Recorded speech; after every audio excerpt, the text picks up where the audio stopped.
नमस्कार, मैं हूं आपके संग नित्यम मंत्र यंत्र तंत्र वास्तु के विशेष कार्यक्रम के साथ।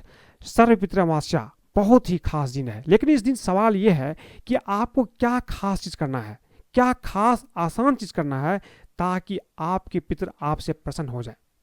हमारे बहुत सारे दर्शक ने पूछा है कि सर्वपितृ अमावस्या पर आखिर करे तो क्या करे ताकि आपके पितृ प्रसन्न होकर के आपके जीवन में आशीर्वाद प्रदान करें, ताकि आपके घर वाले हमेशा उन्नति करते रहे, जीवन में किसी तरह का कष्ट ना हो। तो हमारे साथ बने रहिए, हम आपको बताएंगे कि सर्वपितृ अमावस्या के दिन क्या खास चीज आपको अवश्य करना चाहिए। 5 चीज आपको करना है। इसी 5 चीज से आपके पितृ निश्चित रूप से प्रसन्न हो गए। ज्यादा ताम झाम करने की आवश्यकता नहीं है। देखिए, आश्विन कृष्ण अमावस्या तिथि को सर्वपितृ अमावस्या मनाई जाती है। पितृपक्ष में सर्वपितृ अमावस्या एक महत्वपूर्ण तिथि है। इस दिन सभी ज्ञात और अज्ञात पितरों के लिए तर्पण, श्राद्ध, पिंडदान किया जाता है। पितृपक्ष के 15 दिन में अगर आप तर्पण नहीं कर पाए हो तो सर्वपितृ अमावस्या के दिन पितरों का तर्पण कर आप उन्हें प्रसन्न कर सकते हैं। माना जाता है कि इस तर्पण करने से उन्हें मोक्ष की प्राप्ति होती है, पितृ प्रसन्न होकर जाते हैं। सर्वपितृ अमावस्या के दिन आप कुछ आसान उपाय को कर सकते हैं। इस उपाय को करने से आप अपने पितरों को प्रसन्न कर सकते हैं, उनका आशीर्वाद भी प्राप्त कर सकते हैं।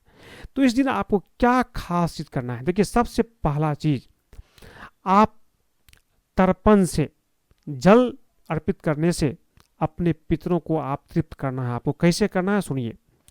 सर्वपितृ अमावस्या पर अपने पितरों का स्मरण करके जल से उन्हें तर्पण दीजिए। तर्पण का मतलब है जल अर्पित करना। इसके लिए आप काले तिल, कुसा, सफेद फूल और चावल का उपयोग कीजिए। इन सब चीजों को आप जल में मिला लीजिए। कुसा के अग्रभाग से पितरों को जल अर्पित करें, इससे उनको तृप्ति मिल जाती है। यदि आपके पास कुछ भी ना हो तो आप अपने शब्दों से भी पितरों को तृप्त कर सकते हैं। आप खाली स्थान में जाइए, दोनों हाथ ऊपर कर लीजिए और बोलिए कि हे पितृदेव, हमारे पास कुछ भी करने को नहीं है, आप प्रसन्न हो जाइए। हम अपनी भावना आपके साथ व्यक्त कर रहे हैं। इतना भी बोलेंगे तो आपके पितृ आपसे प्रसन्न हो जाएंगे।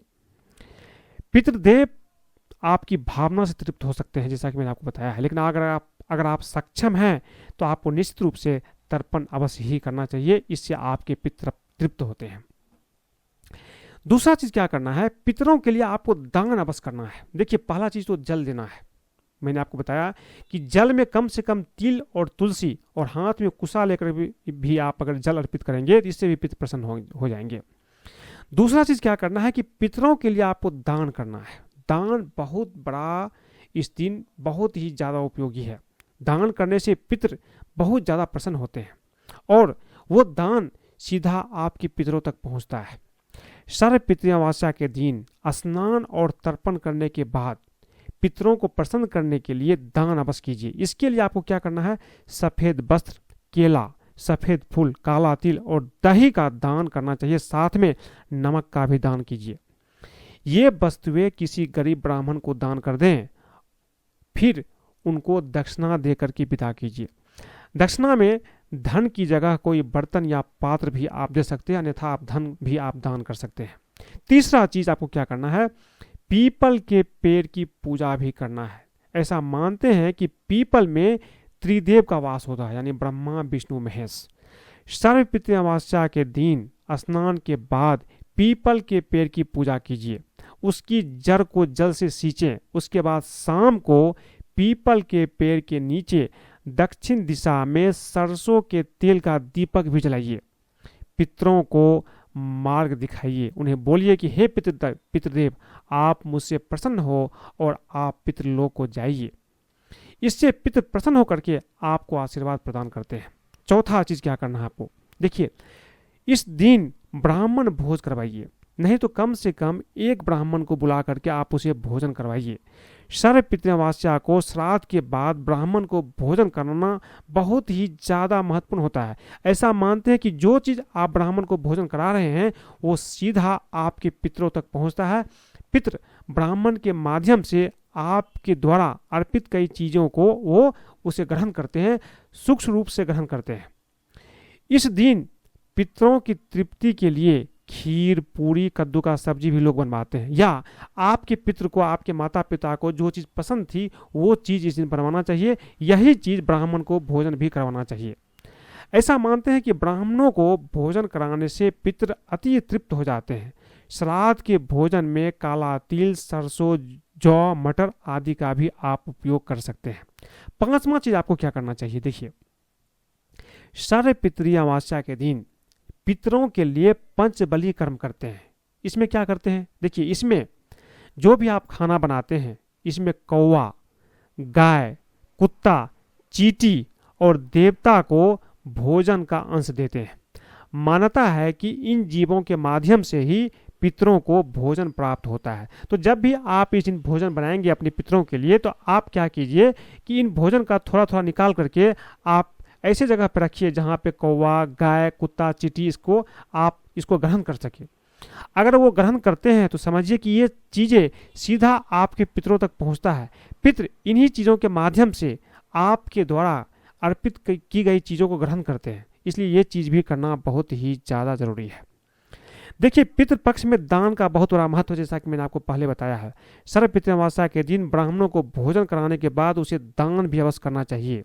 इस दिन चांदी का दान करना भी सबसे ज़्यादा उत्तम माना गया है। इससे पितृ संतुष्ट होते हैं। नहीं तो आप कम से कम, जैसा कि मैंने आपको पहले बताया है कि दान में क्या चीज़ आपको करना है, इसमें आपको क्या करना है कि सफ़ेद फूल, काला तिल, दही, आप चावल का दान कर सकते हैं, नमक का दान कर सकते हैं, ये भी आप कर सकते हैं। इसके अलावा एक चीज़ का ध्यान रखिए, पितृपक्ष में जब भी आप पितरों को तर्पण करते हैं, दान करते हैं, तो इस दिन आपको सात्विक रहना है। मांस, मदिरा, लहसुन, प्याज, इन चीज़ों से आप दूर रहिए। ये चीज़ें आप इसमें प्रयोग नहीं कीजिए, नहीं तो आपका श्राद्ध क्रम अच्छे से नहीं होगा।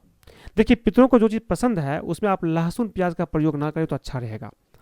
आप सात्विक और सादा भोजन बनाइए, वही चीज़ें आप अर्पित कीजिए, तो ये आपके लिए बहुत ही ज़्यादा महत्वपूर्ण होगा। तो आज मैंने आपको बताया कि सर्व पितृ अमावस्या पर क्या 5 चीज़ें आपको अपने पितरों को अर्पित करना चाहिए। अगर आप ये 5 चीज़ें करेंगे सर्व पितृ अमावस्या के दिन, तो निश्चित रूप से आपके पितृ प्रसन्न होकर के आपको आशीर्वाद प्रदान करेंगे। अगर आपको ये वीडियो पसंद आए तो कृपया इसे लाइक करें, सब्सक्राइब करें, अपने दोस्तों, सगे संबंधों के साथ भी शेयर करें, ताकि वो भी इस उपाय को करते हैं तो उसके जीवन में भी पितरों का आशीर्वाद प्राप्त होता है, जीवन में धन धान की भी प्राप्ति होती है। आज के लिए बस इतना ही, धन्यवाद।